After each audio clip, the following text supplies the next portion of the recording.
ਤੇ ਇਸੇ ਤੇ ਜੇ ਆਪਾਂ ਡਾਇਵਰਜ ਕਰੀਏ ਇਕੋਨਮੀ ਨੂੰ ਲੈ ਕੇ, ਅਨਇੰਪਲੋਇਮੈਂਟ ਦੀ ਦਰ ਵਧੀ ਆ, ਸਿਗਨਲ ਆ ਰਿਹਾ ਆ ਵੀ ਇਕੋਨਮੀ ਦੇ ਵਿੱਚ ਵੀਕਨੈਸ ਨਜ਼ਰ ਆਈ ਆ। 64,000 ਸਿਰਫ 64,000 ਜੌਬਸ ਜਿਹੜੀਆਂ ਨਵੰਬਰ ਮਹੀਨੇ ਦੇ ਵਿੱਚ ਐਡ ਹੋਈਆਂ ਆ। ਤੇ ਅਕਤੂਬਰ ਦੇ ਵਿੱਚ ਕਹਿੰਦੇ ਵੀ ਆਪਾਂ ਬਹੁਤ ਸਾਰੀਆਂ ਜੌਬਸ ਲੂਜ਼ ਕੀਤੀਆਂ ਸੀ। ਅਨਇੰਪਲੋਇਮੈਂਟ ਦੀ ਜਿਹੜੀ ਦਰ ਆ ਉਹ ਹੁਣ ਵੱਧ ਕੇ 4.6% ਦੇ ਉੱਤੇ ਪਹੁੰਚ ਚੁੱਕੀ ਆ। ਪੈਂਡੈਮਿਕ ਤੋਂ ਬਾਅਦ ਦੇ ਵਿੱਚ ਇਸ ਨੇ ਫਿਰ ਉੱਤੇ ਵੱਲ ਨੂੰ ਰੁੱਖ ਕਰ ਲਿਆ ਹੈਗਾ ਆ। ਸੋ ਅਕਤੂਬਰ ਮਹੀਨੇ ਦੇ ਵਿੱਚ 1 ਲੱਖ ਤੋਂ ਵੱਧ ਜੌਬਸ ਜਿਹੜੀਆਂ ਹਰਜੋਤ ਸਿੰਘ ਜੀ ਕਟੌਤੀ ਹੋਈ ਸੀ, ਤੇ ਨਵੰਬਰ ਦੇ ਵਿੱਚ 64,000 ਜੌਬਸ ਜਿਹੜੀਆਂ ਉਹ ਸਿਰਫ ਐਡ ਹੋਈਆਂ ਹੈਗੀਆਂ ਆ। ਸੋ ਰਿਸੈਸ਼ਨ ਦੇ ਜਿਹੜੀ ਦਸਤਕ ਕਹਿ ਲਓ, ਜਾਂ ਜਿਸ ਤਰੀਕੇ ਦੇ ਨਾਲ ਜੋ ਇਕੋਨਮੀ ਦੇ ਹਾਲਾਤ ਚੱਲ ਰਹੇ ਆ ਉਹ ਆਪਣੇ ਜਿਹੜੇ ਉਹ ਸਾਹਮਣੇ ਆ। ਅੱਛਾ, ਇੱਕ ਜਿਹੜੀ ਚੀਜ਼ ਆ ਨਾ, ਬਹੁਤ ਸਾਰੇ ਜਿਹੜੇ ਲੋਕ ਆ ਕਈ ਵਾਰੀ ਨਾ ਫਿਰ ਮੈਸੇਂਜਰ ਦੇ ਦੁਆਲੇ ਹੋ ਜਾਂਦੇ ਆ, ਪਰ ਇਹ ਹੁਣ ਰਿਐਲਿਟੀ ਹੈ, ਤੋਂ ਆਪਾਂ ਭੱਜ ਨਹੀਂ ਸਕਦੇ। ਜੇ ਤੁਹਾਡੇ ਕੋਲ ਪੈਸੇ ਹੈਗੇ ਆ ਤਾਂ ਮਤਲਬ ਇਹ ਨਹੀਂ ਵੀ ਸਾਰੀ ਦੁਨੀਆ ਕੋਲ ਇਸ ਟਾਈਮ ਪਏ ਆ।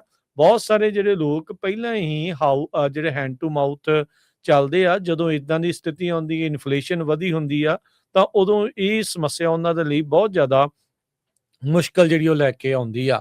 ਜੌਬ ਰਿਪੋਰਟ ਬੜੇ ਚਿਰਾਂ ਬਾਅਦ ਲੇਬਰ ਡਿਪਾਰਟਮੈਂਟ ਨੇ ਲੌਂਗ ਵੇਟਡ ਸੀ, ਵੇਟ ਕਰ ਰਹੇ ਸੀ ਸਾਰੇ ਜਾਣੇ ਵੀ ਕਿੱਥੇ ਕਦੋਂ ਤੱਕ ਜਿਹੜੀ ਉਹ ਆਵੇਗੀ। ਤਾਂ ਉਹਦੇ ਬਾਰੇ ਅੱਜ ਜਿਹੜਾ ਉਹ ਆਪਣੇ ਸਾਹਮਣੇ ਇਹ ਪਤਾ ਲੱਗ ਰਿਹਾ ਵੀ ਅਨਇੰਪਲੋਇਮੈਂਟ ਦੀ ਦਰ ਜਿਹੜੀ ਉਹ ਵਧੀ ਆ, ਇਕੋਨਮੀ ਦੇ ਵਿੱਚ ਵੀਕਨੈਸ ਆਪਾਂ ਨੂੰ ਨਜ਼ਰ ਆ ਰਹੀ ਆ।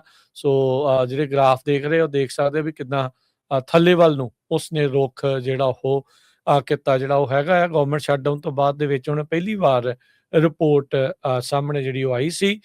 ਹੁਣੇ ਥੋੜੇ ਦਿਨ ਪਹਿਲਾਂ ਪੈਂਸਿਲਵੇਨੀਆ ਦੇ ਵਿੱਚ ਰਾਸ਼ਟਰਪਤੀ ਟਰੰਪ ਇਹ ਕਹਿ ਕੇ ਹਟਿਆ ਵੀ ਉਹਨਾਂ ਦੀਆਂ ਜਿਹੜੀਆਂ ਇਕਨੋਮਿਕ ਪਾਲਿਸੀ ਆ, ਟੈਰਿਫ ਵਧਾਉਣ ਦੇ ਨਾਲ, ਇਮੀਗ੍ਰੇਸ਼ਨ ਐਨਫੋਰਸਮੈਂਟ ਦੇ ਨਾਲ ਸਭ ਕੁਝ ਜਿਹੜਾ ਉਹ ਠੀਕ ਹੋ ਰਿਹਾ। ਅਫੋਰਡੇਬਿਲਿਟੀ ਕ੍ਰਾਈਸਿਸ ਨੂੰ ਉਹ ਹੁਣ ਡੈਮੋਕ੍ਰੇਟ ਹੋਕਸ ਗਰਦਾਨ ਰਹੇ ਆ, ਪਰ ਇਹ ਨੰਬਰ ਜਿਹੜੇ ਉਹ ਕੁਝ ਹੋਰ ਹੀ ਸਾਹਮਣੇ ਜਿਹੜੇ ਉਹ ਆ ਰਹੇ ਹੈਗੇ ਆ।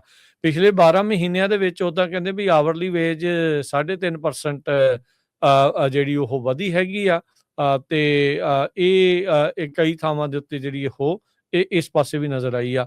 ਅਗਸਤ ਦੇ ਨੰਬਰ ਜਿਹੜੇ ਉਹ ਦੁਬਾਰਾ ਰਿਵਾਈਜ਼ ਕੀਤੇ ਗਏ ਆ, ਉਹਦੇ ਵਿੱਚ ਹੁਣ ਰਿਵਾਈਜ਼ ਡਾਊਨ ਕੀਤੇ ਗਏ। ਇਨਫੈਕਟ ਵਾਧਾ ਜਿਹੜਾ ਜੌਬਸ ਦਾ ਉਹ ਸਿਰਫ 22,000 ਦੇ ਉੱਤੇ ਆਇਆ ਜਿਹੜਾ ਉਹ ਹੈਗਾ। ਸਤੰਬਰ ਦੇ ਵਿੱਚ ਰਿਵਾਈਜ਼ ਕੀਤੇ ਗਏ ਆ 1,08,000 ਦੇ ਉੱਤੇ। ਇਹ ਪਹਿਲਾਂ 11,000 ਇਸ ਦੇ ਵਿੱਚ ਅੰਕੜਾ ਵੱਧ ਜਿਹੜਾ ਉਹ ਦੱਸਿਆ ਸੀ। ADP ਨੇ ਥੋੜੇ ਦਿਨ ਪਹਿਲਾਂ ਹੀ ਦੱਸਿਆ ਸੀਗਾ ਵੀ ਪ੍ਰਾਈਵੇਟ ਪੇਰੋਲ ਵੀ ਘਟਿਆ ਪਿਆ ਹੈਗਾ ਆ, ਤੇ ਅੱਜ ਲੇਬਰ ਡਿਪਾਰਟਮੈਂਟ ਦਾ ਵੀ ਅੰਕੜਾ ਕਿਸੇ ਨਾ ਕਿਸੇ ਕਹਿ ਸਕਦੇ ਵੀ ਇਸ ਹਿਸਾਬ ਦੇ ਨਾਲ ਇਸ ਪਾਸੇ ਵੱਲ ਨੂੰ ਇਸ਼ਾਰਾ ਜਿਹੜਾ ਉਹ ਕਰ ਰਿਹਾ ਹੈਗਾ ਆ। ਪਰ ਇਹਦਾ ਅਸਰ ਜਿਹੜਾ ਹਰਜੋਤ ਸਿੰਘ ਜੀ ਥੋੜਾ ਬਹੁਤਾ ਆਪਾਂ ਨੂੰ ਨਜ਼ਰ ਵੀ ਜਿਹੜਾ ਉਹ ਆ ਰਿਹਾ ਸਟਾਕ ਮਾਰਕੀਟ ਦੇ ਵਿੱਚ ਵੀ, ਜਿਹਦੇ ਵਿੱਚ ਦੱਸ ਰਹੇ ਵੀ ਤਕਰੀਬਨ ਇਸ ਟਾਈਮ 370 ਪੁਆਇੰਟ ਤੋਂ ਵੱਧ ਡਾਊ ਜੋਨ ਆ ਉਹ ਥੱਲੇ ਚੱਲ ਰਿਹਾ ਹੈ, ਜਦੋਂ ਹੁਣ ਆਪਾਂ ਤੁਹਾਡੇ ਨਾਲ 9:54 ਤੇ ਗੱਲ ਕਰ ਰਹੇ ਹਾਂ। ਪ੍ਰੈਜ਼ੀਡੈਂਟ ਟਰੰਪ ਹੁਣੀ ਵਾਰ-ਵਾਰ ਕਹਿ ਰਹੇ ਆ ਵੀ west is yet to be come. ਕਹਿੰਦੇ ਵੀ 2026 ਚ ਬਹੁਤ ਵਧੀਆ ਹੋਊਗਾ। ਸੋਸ਼ਲ ਮੀਡੀਆ ਦੇ ਉੱਤੇ ਉਹ ਪੂਰਾ ਹਾਈਲਾਈਟ ਕਰ ਰਹੇ ਆ ਵੀ ਜਿਹੜੇ ਇਲੀਗਲਸ ਆ ਉਹ ਇੱਥੋਂ ਜਾ ਰਹੇ ਆ ਤੇ ਉਹਨਾਂ ਦੀ ਜਗ੍ਹਾ ਅਮਰੀਕਨਸ ਨੂੰ ਜੌਬਸ ਮਿਲ ਰਹੀਆਂ। ਪਰ ਬਹੁਤ ਸਾਰੇ ਜਿਹੜੇ ਇਕਨੋਮਿਸਟ ਆ ਉਹ ਇਹ ਕਹਿ ਰਹੇ ਆ ਵੀ ਲਿਟਲ ਐਵੀਡੈਂਸ ਆ, ਕੋਈ ਐਵੀਡੈਂਸ ਹੈ ਹੀ ਨਹੀਂ, ਬਹੁਤ ਘੱਟ ਐਵੀਡੈਂਸ ਆ ਵੀ US ਬੋਰਨ ਜਿਹੜੇ ਵਰਕਰਸ ਆ ਉਹ ਸੇਮ ਜੌਬਸ ਨੂੰ ਪਿਕਅਪ ਕਰ ਰਹੇ ਜਿਹੜੇ ਇਮੀਗ੍ਰੈਂਟਸ ਛੱਡ ਰਹੇ ਜਾਂ ਜਿਹੜੇ ਇਮੀਗ੍ਰੈਂਟ ਛੱਡ ਕੇ ਅਮਰੀਕਾ ਨੂੰ ਚਲੇ ਗਏ ਹੈਗੇ ਆ। ਸੋ ਇਹ ਕੁਝ ਜਿਹੜੇ ਇਕਨੋਮਿਸਟ ਆ ਉਹ ਕਹਿ ਰਹੇ ਆ। ਇੱਕ ਰਾਜਕਨਵੀਰ ਸਿੰਘ ਜੀ ਕੁਝ ਆਪਣੇ ਜਿਹੜੇ ਸਰੋਤੇ ਉਹ ਮੈਸੇਜ ਛੱਡ ਰਹੇ ਵੀ ਇੱਕ ਪੰਜਾਬੀ ਮੁੰਡਾ ਕੋਈ ਗਵਾਚਾ ਹੈ, ਉਹਦੀ ਫੋਟੋ ਵੀ ਭੇਜੀ ਆ।